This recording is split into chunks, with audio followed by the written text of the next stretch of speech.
اگر زبان فرزند تو بگه باید لا اله الا الله باشد. زبانش شاده می شود و تعلیمش که بچه هم بگو لا اله الا الله. وقتی این را میگه این تا آخری عمر در زیر همین سایه کلمه لا اله الا الله بسیار یک فیض خیر زیاد می آورد.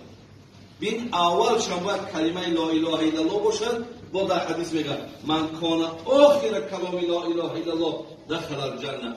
کسی با همین دنیا همون وقتی آخر لحظه‌اش هست همین قبیله که لا اله الا الله همین خطی نفس بود چی؟ پیامبر گفت همین کلمه جنت میبرش. این اولی کلمه هم لا اله الا الله، آخر هم لا اله الا الله خطی باید جمع شد. الله برادرای عزیز فرزندان ما را توفیق دید، ایمان دید و ما و شما را هم خدای مهربان این مسئله